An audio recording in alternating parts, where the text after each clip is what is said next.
Hello and welcome back to Small Talk. We've got another great episode ahead as we speak with a duo from the Denison softball program. I'm your host, Katie Mucci.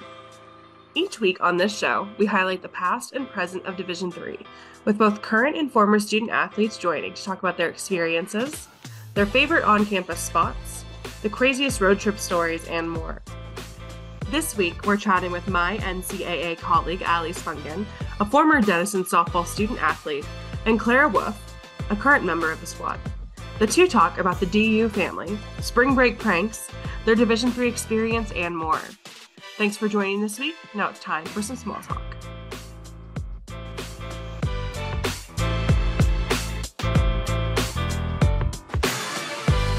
Hi, I'm Clara Wolff. I am a current senior on the softball team here at Denison. And hello, I'm Ali Spungen, a former softball student athlete at Denison University, and I currently work at the NCAA Division III. Well, thank you both so much for joining us today. I am really excited to have this conversation and hear. It's fun to have an NCAA staff member alongside me on this because I've heard some stories from you, so I'm excited to hear you with a current member of your program. The first thing we are going to start out with is on-campus stuff. So I would love to hear, Clara, from you first. Where are you and your teammates hanging out on campus when you're there? Are there restaurants? Is it like campus buildings? What are the best spots that you hang out at? And then Ali, if you want to follow up with if those are the same, if they built some new buildings since you were there. So Clara, you can start that out. Yeah, I think when it's sunny and nice and warm out, the best places to hang out on campus are in front of Slater or behind Slater, and then the Silverstein lawn, which I think Silverstein just opened my freshman year, so that one's pretty new. But there's a really cute little grassy area, and they just put in some swings. So those are my favorite places to go and like hang out or study when it's nice and sunny out. So I'm jealous that you had the Silverstein area because that wasn't there when I was there. They just had the sunsets. So you'd see a lot of people in the spring out there enjoying it. But I spent 3 of my 4 years on East Quad. So I lived in East Hall, Crawford, and Beaver Hall. So I think there's Beaver Beach there. And when it would get really nice and sunny, everyone would be out playing frisbee, cornhole, listen to, I think Sublime was always out there playing in the spring, but often during class or during season, we'd be like, oh man, that must be really nice because we'd be going to practice or having a game. So, but great, a lot of great spots on campus. East Quad is actually the one quad on campus that I've never lived on. And I was always so jealous of everyone. Like when my friends lived over there, I would have to like trek all the way over across campus to go hang out when it was nice out. But yeah, the East Quad lawn is awesome. I like to hear that. Is Naked Week still a thing? Yes, it is. I don't know if that's appropriate, Katie, but it's a tradition. You can let your mind go where you think that is, but something that everyone always came to the East Quad or different quads too. And it's senior year, so where are you living on campus? I'm in Silverstein. Okay. Mm-hmm. And you got like, isn't there like a store and a hangout area? Mm-hmm. Yeah, there's like a little market downstairs. So they have more like grocery type items, and then they have like sandwiches and coffee and a little seating area. You don't have to go far. I We know, have to go it's to so Slater nice. to get stuff. Yes. Yeah. Very cool. Well, getting off campus a little bit, but still in town, if I'm traveling out to Denison to watch a sporting event, what are some local places I should hit up? Ali, what were your hot spots when you were there? And sadly, I don't think, Claire, they're still there. Brews was an awesome restaurant that we would go to. They had Maytag blue chips. You could get just a great meal. Aladdin's is still there. It's a great greasy spoon diner. It was one of my favorites from my dad. He'd go get a meal, bring it to the field. And then Elm's Pizza, I think that's still there. Some of my friends, we would get a cheese pizza and we'd watch Alias with Jen Garner, who's one of our proud alumni. So that was probably one of my best memories of a restaurant there, is just getting pizza and hanging out with some friends.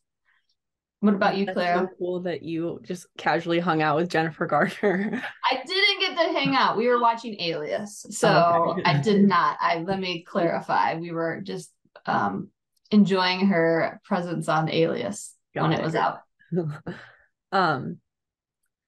I think my favorite spot, like to go get dinner, would be My Chow or Three Tigers. Ooh, okay. I don't know when that one came, but it's like really yummy Vietnamese food. And then I love Village for coffee or the bagel sandwiches. That one's really fun for like breakfast. And then of course Wits. I love Wits. I forgot Wits. Yes. A few times. Yeah. What's your go-to? What do you get at Wits? I really like the vanilla with cheesecake bites and then strawberries and whipped cream. So it's like a strawberry cheesecake type of thing. I like it. I would go more chocolatey, so I'd get the vanilla with the brownie bites and some fudge. But you can't go wrong at Wits, right? Oh yeah. My dad, when he comes to visit, goes like at least 3 times during the weekend. I believe it. That's awesome. Now, really off campus, let's talk about traveling. As we know in D3, your travel is a bit more regional, so you're probably not hopping on a plane for all of your trips, but how are you guys traveling? Do you get a bus? Do you get a bunch of vans that your coaches are all driving? What's that like for you, Clara? We always go by bus. Denison Sports has I don't know, you'd call it like a contract with Barron's. So we always have the Barron's bus. They're great, they're comfy, they're nice. That's how we go to our games. Ali, was that what you guys had too? We had buses. I would say you probably have Wi-Fi now, right? Yes, yeah. We did not have that. It was a good day when both TVs worked on that, the bus. But that's how we traveled. We were very lucky to go by bus and not vans like some of our other counterparts. But I think the one time that we get to take planes were always our spring break trips. So I have a lot of good stories about weather and how things can go astray when you're flying. So buses are a lot easier sometimes. Yeah, that's a good segue. So with those spring break trips, you're probably going to something a little bit warmer than Ohio. Any good touristy experiences you were able to have on those spring break trips? Ali, you can go first. I don't have any like touristy things because we were usually playing 2 games a day. It was more of the fun things that we did as a team.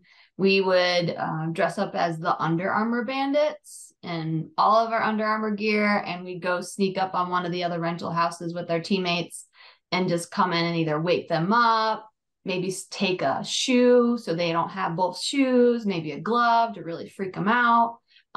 So we had a good time doing that. We were pranksters. We once did a water balloon fight, and my house was the ones that they attacked, and they came in with like laundry baskets full of water balloons. I'm sure the rental property was not excited about that, but we cleaned up, and it was just a memory that we'll have forever. And we used to cook dinners for ourselves, and we didn't choose the best things. One time we did hamburger helper. I don't recommend that, Clara, if you guys ever have to do dinners during spring break on your own. Okay, I will keep that in mind. What about you? Have you guys had any good spring break trips, Clara? And if so, any fun events there? So our spring breaks have been very unlucky weather-wise. Well, my freshman year was the COVID year, so we couldn't really travel anywhere. And then the next year we were supposed to have a tournament in Kentucky, I think. Rained out. And then we were supposed to have one in Indiana, or I think I might be flipping those two. But it got rained out because, spring in the Midwest is not the greatest weather. But we do always go to a tournament in North Carolina a little bit earlier in the year, like early March, which is super fun. And last year we got to go stop at Duke on the way, and we got like a campus tour and got to walk around the facilities. And that was really cool. And when Clara said weather, that brought up a really crazy story. This was Coach Asbin's first year, so take that into account. We were trying to fly down to Florida, and a blizzard hit the Columbus area. Baseball took buses, so they got to Florida. We were stuck in the Columbus airport hotel for 3 days. We couldn't get out. And our workouts consisted of using the workout room at the hotel, which consisted of a bicycle and an elliptical. So coach had us on 30-minute schedules so we could at least keep active. But we finally made it to Florida, and I'm happy to say we went 6-0 and came back like excited. But I think it made us that much more excited to play because we missed 4 games. My parents had made it down. That was the only time they got to go to spring break and see us, and they got to see me play in, I think, 2 games. But that was, I think, something my teammates always talk about is that crazy blizzard in Columbus. So I think there's a curse, as someone might say it, on our spring break travels with weather. So maybe that's why we're not planning any Florida trips. I think coach has got a little smarter. She's like, we'll figure something out. Yeah. Well, I wish you best of luck this spring break, Clara. Hopefully you guys get something and get to play, good weather. Speaking of your coach, Ali, so that was their first year. Can you talk about, I think you've told me that you helped hire, or you were there when this coach got hired, who is now there for Clara, so a few years later. Talk about maybe what your experience was with them in their first couple of years, and then Clara, you talk about the experience with this coach, and now that they're a little bit more seasoned. Mm-hmm. No, it's great. So as a student athlete, I was involved in SAC, and so they called me as SAC president. Hey, can you sit on this selection or committee for the new softball coach? And I said, well, that's perfect because I'm a current player, and it was just an awesome opportunity to meet the candidates. And so that's where I first met Coach Tiffany Osmond, and we were hired for the job. And I remember her coming fresh. She's a D3 student athlete herself, I believe a catcher at Manchester. Is that right, Clara? And sorry, coach, if I got that wrong, but she had experience at Louisville, and then coming in, I think we were just lucky to have such a bright young coach coming to join us, and to see her there all this time later really means an impact to the program. I think we've only had 3 or 4 coaches in over the 25 years, almost 25 years of the program. So I feel like we're very lucky to have such consistency with our coaching. So it was just really cool to see coach in our first year. We went all the way to regional finals and see the success that's happened after. So I think it's always neat for us to follow the alumni and then see what the current teams are doing. I know you've had some really good runs in the NCAAs lately, so excited to see what you all do this year. Me too. We're getting closer. I can feel it. Yeah. No. Mm-hmm. And go ahead. No, sorry. Go ahead. And then just with coach bringing in just our sportsmanship and how she grows us as a team. I've been so impacted that, like, I just had a long conversation with her yesterday just to say, hey, I'm coming to campus and continuing our DU family philosophy. And I think that's probably how we always broke down every practice, every game was with a DU family. So I'd be interested to hear from Clara if that's still embodied amongst the DU softball program. It definitely is. We still break down DU family the same way, which I love. And that's definitely still like part of the culture and still being embodied is we're all one big family. We compete together. We hang out together. Like we love each other. And that's just what makes it a great program, I think. So much of a DU family that you guys are babysitting Allie's kid tomorrow or this weekend. Yes. So exactly. the family does not end when you graduate, is what I'm learning. Mm-hmm. It's very true. And I would just say I'm calling them the Denison Softball Babysitting Club because they're doing a great service to my family and my son while I'm on campus attending meetings, taking a busy time for them on a Friday evening just to hang out with my 3-year-old. So that just shares a little piece of what Denison means, and the softball program is truly a family. So just a big thanks to you all for taking the time to do that this weekend. Anytime. Awesome. So next we'll talk about academics, the student part of student athlete. Can I have you both share your majors? Ali, you can go first. I was a sports management communications major. I believe it's now the HES program. We didn't have that when I was there, so I would have loved that. But those are my academic interests while I was on campus. I'm studying economics and global commerce. That's one of our new majors, right? Global commerce. Yeah, a few years old now. Wow. Well, so probably not a ton of overlap once you get into your major classes, but I'm sure with the general classes, you guys might have any. Ali, I know you're very involved with Denison still, so you might actually know this question. Do you know if there are any professors that you had that are for those gen eds that are still hanging around there, that Clara might have had? I know some of my favorites was Dr. Woodyard. He was there for, I think he might have just retired, and he was in the religion department. A lot of people took that as an intro class. Coach Bob Galoni, he probably just left too. And Dr. Baker was one of my other favorites, but I don't know. We probably didn't cross over. If you're doing economics and global commerce, global commerce is a completely new minor and major for us. And then economics, I had Dr. LaRoe, which I don't think is there either anymore. So Clara, I'll toss it over to you. Dr. Woodyard, I know two of my roommates had last year. So I've heard a lot about him, but I've never got to have him personally. Dr. Baker sounds really familiar too, but I've never had him. One person that I had for an English class and like my writing 101 was Dr. Porchadoo. I know he's heard a lot about him. Mm-hmm. Yeah, he was fun. Yeah, I don't. Is Dr. Jackson still in serving? I think he's in Black Studies. That was one of my other favorite classes that was outside of my majors. I don't know. And I know Dr. Baker's still around. Familiar. I know. They stick around. That's why you know him. Yeah. I think Dr. Baker made a grant or some type of scholarship for in literature. He's a creative writer. He's an author, so you should look him up. But that was a class outside my bounds that really helped me just get creative. Yeah, I do need some fun elective classes for next semester because I'm almost done with the majors. I want to do something fun. we can chat this weekend. There's always the music. I feel like the new Eisner Center is amazing and a lot of different opportunities there. I love the Eisner Center. I feel like that's such like a hidden gem unless you're a music major to like go down and like study there. It's always quiet and nice. Let's just say that was not that when I was there, so that's an upgrade. The Wellness Center, do they offer classes there? Okay. They have the Hoagland Center is so nice. I love that place. But they have spin classes and yoga classes. I don't know if they have any like actual academic classes there, but yeah, they have like the fitness stuff.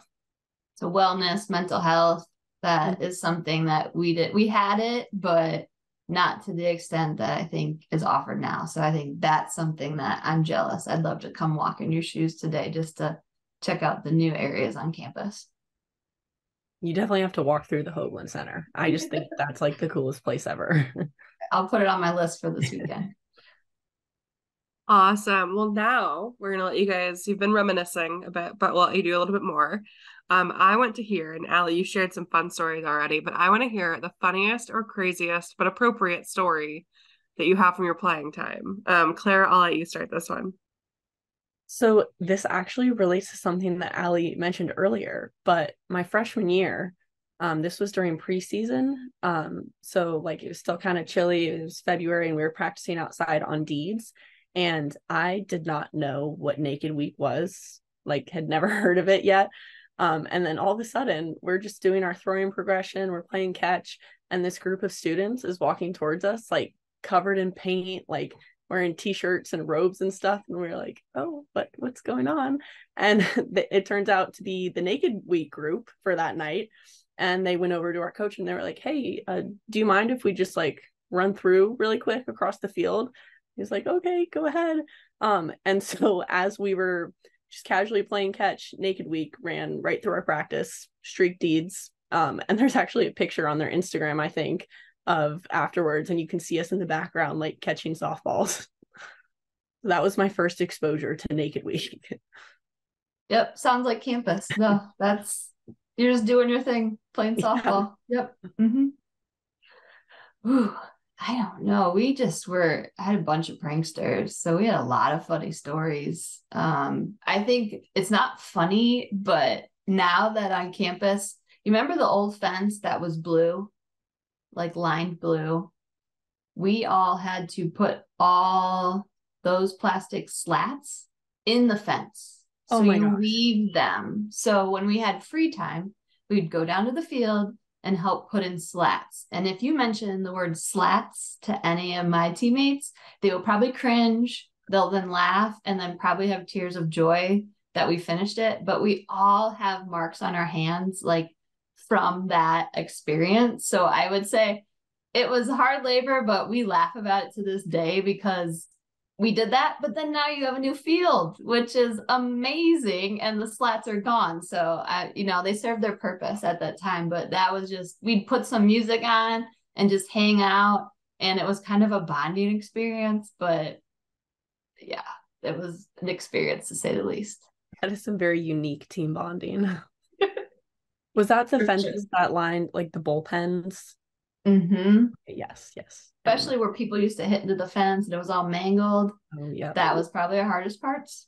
We were happy when we got the screen out there. Yeah.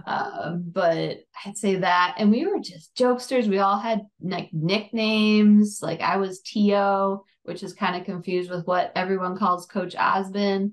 But mine was T.E.O. We had Canada because she was from Canada. We weren't really creative, but I think nicknames were probably one of our funniest things. And cheers. I don't know if you guys have any funny cheers, but we were really creative with some of our walk cheers, hit cheers. We would do the intensity drill. I don't know if you do that before games anymore, but literally circling up and just like yelling at each other. And that's how we got hyped. I don't know. So it worked, you do whatever works. Yeah. We love the cheers. I'm like a big advocate for that. Like, make sure to teach all the freshmen the cheers so they know them when they come in. And then we're like constantly coming up with new ones, like depending on the person. But yeah, that's always so much fun in the dugout.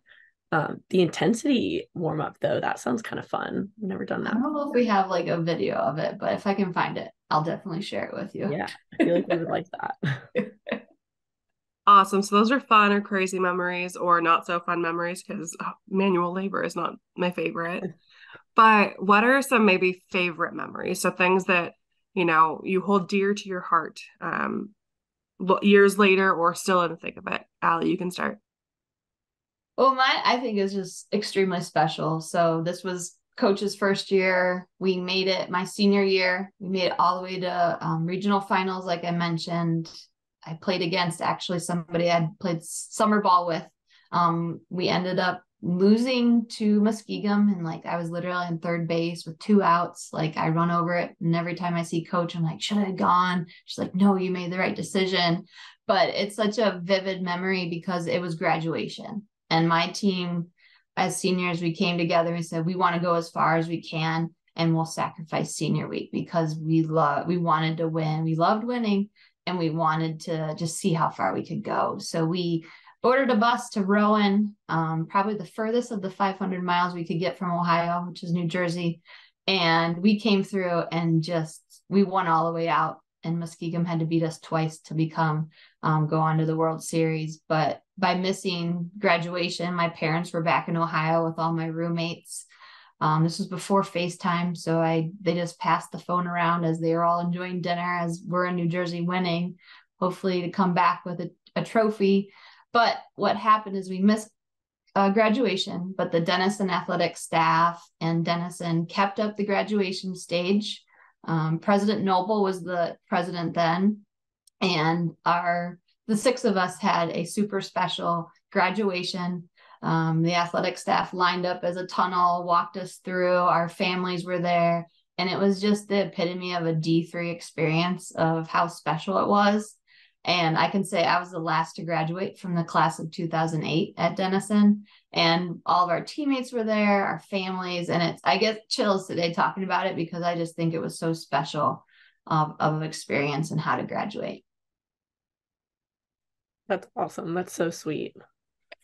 That could be you this year. I'll tag you for that. Yes. As the lone senior this year. That's what Coach was saying. Yeah. I think my favorite memories have also come from postseason. Honestly, like the senior days specifically always stick out in my mind, because those are always such like emotional, nostalgic days. But also there's like a little bit like extra oomph, like you just like want to win that much more for your seniors. And like my sophomore year, we had lost the first game of the doubleheader, and then we were playing the second game, and it was like really back and forth. And then one of the freshmen hit a walk off, and it was like the greatest moment ever. And then last year during senior day, we ended up sweeping them again, like really close games, really back and forth. And it was just like the greatest feeling ever to like compete with your teammates. And it's senior day, and then you all get to go celebrate. So that was really awesome. Well, and a little birdie told me that you might have a super sweet senior day. Yes. Right? Do you want to talk about that? I don't know if coach has told you. Yeah. She told me that she was going to try to get Worcester as the senior day, which would be really, really cool for me because that's where my little sister Ella plays. So that would be also very convenient for my family. So you can Because all your come family's from where again? from Washington. Washington. Okay. Yeah. So that's like the perfect senior day. Yeah. Yeah. I'll bring the Hopefully it's nice tissues for weather. you. Yeah, in good weather. Yes. So speaking of that, you're from Washington State. You and your little sister are both out in Ohio playing softball. How did that happen? I like to think that she followed me, but I think it was kind of random. I knew that I wanted a D3 school, a smaller school. I just knew that would be the best fit for me. And so those were all the types of schools that I was looking at. And I actually met Coach Oz at a Head First camp in California. She was hanging out in the dugout, and I chatted with her a little bit, and then I was emailing her after. And so that's how I found Denison. And I loved it. And then I don't exactly know how she found Worcester, but I know she was in the same boat, like going to camps that were like geared towards smaller D3 kind of schools, like similar to Denison. And she actually was looking at Denison briefly, but Worcester won her over. And yeah, but I love having her in the same conference, only an hour and a half away. It's fun. That's awesome. And that leads into we're kind of going to wrap it up a little bit, but I have a couple questions that are just more general D3. So you mentioned that when you were choosing your college, you wanted a smaller school, a D3 type of environment. Now that you've been in it for a few years, can you talk about what it means to be a D3 student athlete? What has that meant for your academics, anything you're involved with on campus, things like that? I think D3 is the greatest experience ever. I've loved it. Especially because like when you hear the term student athlete, sometimes people think the athlete comes first, but like at Denison at D3 schools, like the student really does get to come first. Like I've gotten to double major, study what I want without worry of having to like alter that for softball. So I get to pursue the education that I want, but then I also get to keep competing and playing and having fun with my friends. And then the other piece of that, yes, is that I can be involved in other things on campus. I can like balance all of that and like meet people outside of softball as well. So I think it's a really like holistic kind of experience that I've really enjoyed. Great. Thank you. And Ali, as a former D3 student athlete who now has a unique perspective where you're working in Division III at the NCAA, can you talk about what it meant to you and your professional and your personal growth to be a D3 student athlete? I mean, it's amazing because I think about the mentors that I started with at Denison, and that I believe that's a D3 experience. Lynn Schweitzer, I have to shout out to her. She was at Denison for 44 years. And I got to meet her by being the SAC president. She was our SAC advisor, and I really learned from her. And through that, learned about collegiate athletics, which really piqued my interest in staying in college athletics. So without that mentorship that's available at a small college, I don't know if I'd be here talking with you today or working with you, Katie, because it really opened up the doors for me. Being on SAC was a great leadership experience that opened doors to being at the conference level, where I sat at the table with our ADs amongst the conference in the North Coast Athletic Conference and maintain a great relationship with the commissioner, Carrie Lahufsky. Shout out to the NCAC staff. But I got to meet the Wittenberg AD, which set me up for an internship through the NCAA, through the Ethnic Minority Women's Internship. And I got to work with Garnett Purnell and Becky Hall and amongst the amazing staff at WIT too, that led me to the national office. So without this D3 experience that allowed me to do what I wanted to, I worked in sports information with Craig Hicks, who really showed me a lot about athletics. I learned I didn't want to be an SID. I love them. They are great people. It wasn't for me. I'm not a good writer. But I learned a lot about myself and just the people I met along the way at Denison, the ability to be in a sorority. I was a disc jockey for the WDUB. I was involved in leadership through SAC. It's just the full experience that I wanted, that I knew I couldn't get at a D1 or D2 school. That's great. And can you please share for the group your DJ name? Yes, it was DJ Ali Tizzle. So thank you. And my show name was Sporty Spice with Ali T. So there you go. That. Thank you. Last question I have for you both, and Ali, I'll let you kick this one off. This podcast all year long is part of our 50th anniversary of Division III. We're talking to current and former student athletes about their experiences, about how things have changed. But we're 50 years down, many, many more to come. So Ali, can you share what you are hoping to see or what you do see for the future of Division III? And then Clara, you can follow up. I think I have a unique perspective because I am the primary liaison to D3 National SAC, and they are amazing individuals.